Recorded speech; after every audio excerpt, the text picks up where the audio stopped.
मैं इकोसिस्टम के दो छोटे छोटे उदाहरण आपके सामने रखूंगा जिससे आपको समझ में आएगा कि इकोसिस्टम कितना जहरीला है। सबसे पहला उदाहरण, पिछले साल रामनवमी के दिन दिल्ली के जहांगीरपुरी में रामनवमी के जुलूस के ऊपर हमला होता है, पथराव होता है। दिल्ली पुलिस के एक सब इंस्पेक्टर को गोली लगती है, कई लोग उस पथराव में घायल होते हैं, निहत्थे राम सेवक घायल होते हैं। दिल्ली की पुलिस जहांगीरपुरी के एक कबाड़ी को गिरफ्तार करती है, अंसार नाम का कबाड़ी।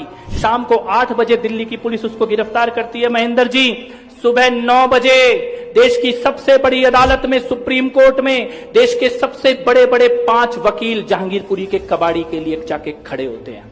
शेम से भी ज्यादा भयानक बात यह है, जो उस वक्त हमने सोची कि ये जहांगीरपुरी का कबाड़ी अंसार, पत्थर चलाने वाला, इसके पास इतने बड़े बड़े वकील कहां से आ गए। अगर आप और हम अपना घर बेच के भी उन 5 वकील को 12 घंटे के अंदर सुप्रीम कोर्ट में खड़ा करने की कोशिश करेंगे, हमें अपॉइंटमेंट भी नहीं मिलेगा। उन वकीलों से 12 घंटे के अंदर अपॉइंटमेंट भी नहीं मिलेगा।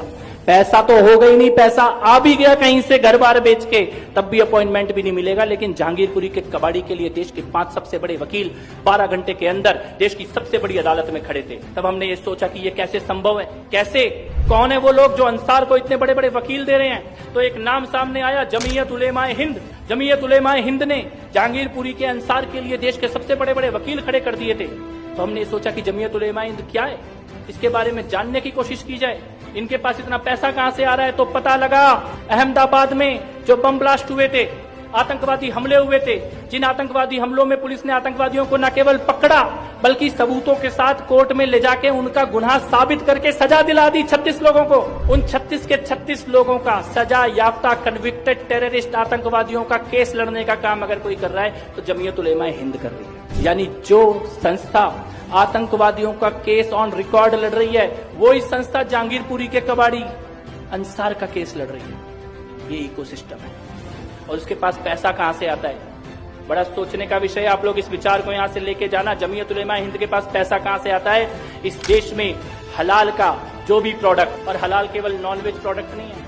अगर आप अभी गूगल पे सर्च करेंगे तो हलाल में वेज, नॉनवेज, यहाँ तक कि आपका ये पेन, पेपर, कॉपी, बिल्डिंग, इमारत, रियल एस्टेट, फोन, इन सब तक को हलाल के सर्टिफिकेशन का जो भी पैसा जाता है वो सारा का सारा पैसा जमीयत उलेमाए हिंद के पास जाता है। यानी कि आप अपने बाल कटाने के पैसे से अपनी गर्दन कटाने की, इसको कहते हैं इकोसिस्टम। और दूसरा एग्जाम्पल दिल्ली के दंगों का। दिल्ली के दंगों में शाहरुख पठान की फोटो आप सबने देखी होगी, जो बंदूक लेके पुलिस वाले के माथे पे बंदूक लगा के खड़ा था। शाहरुख पठान, दुनिया के पास उसकी फोटो थी, उसका वीडियो था, उसका नाम था। लेकिन रात को 9 बजे प्राइम टाइम पे रवीश कुमार आता है, शाहरुख पठान की फोटो दिखाता है, उसका वीडियो दिखाता है और उसका नाम अनुराग मिश्रा बताता है। जब दिल्ली चल रही थी तब इतना बड़ा झूठ रात को प्राइम टाइम पे टीवी पे बोला जा रहा था। इसको कहते हैं इकोसिस्टम।